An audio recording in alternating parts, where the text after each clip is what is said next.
ધાંગધ્રા શહેરની રજવાડી હોટલના મેનેજર આબિદ માલપરા વિરુદ્ધ મહિલાએ નોંધાવી ફરિયાદ। મહિલાની અંગત તસવીરો પાડી બ્લેકમેલ કરી રૂપિયા પડાવી અવરનવર ધમકી આપ્યાનો ઉલ્લેખ। વિગતે વાત કરીએ તો ધાંગધ્રા સિટી પોલીસ મથકે મહિલાએ નોંધાવી છે રજવાડી હોટલના મેનેજર વિરુદ્ધ ફરિયાદ। વોશરૂમમાં ગયેલી મહિલા અને તેની નણંદના અંગત ફોટો પાડ્યા હોવાની ફરિયાદમાં ઉલ્લેખ। આરોપી આબિદે ભોગ બનનાર મહિલા અને તેની નણંદની બીભત્સ ફોટોગ્રાફી બતાવી મહિલાને કહ્યું કે તું મને ગમે છે આપી ધમકી ફોટો વાયરલ કરવાની। IMO એપ્લિકેશનના માધ્યમથી મહિલા સાથે વાતચીત કરી બ્લેકમેલ કરી રૂપિયા 2 લાખ જેટલી રકમ પડાવી હતી આ શખ્સે। ભોગ બનનાર મહિલાએ અંતે કંટાળી પરિવારજનોને વ્યથા વ્યક્ત કરતા પરિવારજનોએ મહિલાને હિંમત આપીને આ નરાધમ આબિદ વિરુદ્ધ ધાંગધ્રા સિટી પોલીસ મથકે ફરિયાદ નોંધાવી। પોલીસે ફરિયાદની ગંભીરતાને ધ્યાનમાં રાખી તાત્કાલિક તપાસ હાથ ધરી।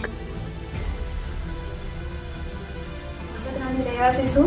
ધાંગધ્રામાં આવેલી રજવાડી હોટલમાં મહિલાને માન અને તેની સન્માનને લાંછન રાખે એવા કાર્ય કરવામાં આવે છે। ત્યાં આવેલી રજવાડી હોટલમાં શૌચાલયની અંદર અશ્લીલ ફોટા પાડે છે। ત્યાંના લોકો ત્યાં બ્લેકમેલ કરે છે કે અમે તમારા ફોટા વાયરલ કરી નાખશી, જો તમે અમારા ધર્મ પરિવર્તન કરી તમે અમારા ધર્મમાં આવશો નહીં તો અમે તમારા ફોટા વાયરલ કરી નાખશી। અને મને એવી ધમકી આપે છે કે જો તું તારા હસબન્ડને તો છૂટાછેડા નહીં આપે તો હું તારા હસબન્ડને છે ને હું મારી નાખશી અને છે ને તારા છોકરાને પણ અમારા તરફથી ખેંચી દેશી, એવી રીતે કરીને મને ધમકી આપે છે। પ્લસ કે એને મારી પાસે ઘણા બધા ટાઈમથી છેલ્લા 5 થી 6 મહિનાથી 2 થી 2.5 લાખ રૂપિયા કટકે છે બ્લેકમેલ કરીને છે ને મને પડાવ્યા છે। એમને મને એવું કીધું કે થોડા ટાઈમ પહેલાં તો ખજૂર અને ચોકલેટ ને એ બધું ખવડાવ્યું, પછી કઈ વસ્તુ મને યાદ આવી નહીં। પછી એમને અલગ અલગ રીતે મારા અસલ ફોટોઝ ને એ બધું મારી પાસેથી મંગાવ્યા। એવું કીધું કે જો તું ફોટા મને તારા નહીં આપ તો હું તારા ફોટો વાયરલ કરી નાખીશ।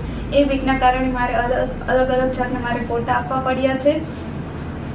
અને ત્યાં રજવાડી હોટલમાં ત્યાંના જ કિચનમાં નોનવેજ ને નોનવેજમાં ચિકન, બકરો, મચ્છી બધી જ વસ્તુ છે ને એની રસોઈ થાય છે। અને એમને આ બધી વસ્તુ મેં જોયેલી છે। એમને મને એવું કીધેલું પણ છે કે છે ને અમે અમારા જે ટાઈપના ગેસ્ટ આવે છે એ ટાઈપના ગેસ્ટને અમે પીરસીએ પણ છીએ અને ખવડાવીએ પણ છીએ।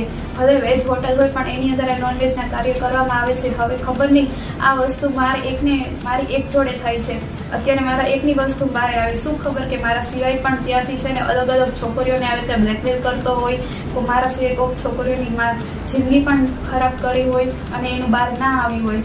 આના સિવાય ત્યાં હોટલનો જે માલિક છે એ હોટલના માલિક પણ અલગ અલગ છોકરી જોડે અશ્લીલ હરકતો કરે છે। એના મેં મારી નજરે વિડીયો પણ જોયેલા છે અને ફોટા પણ જોયેલા છે।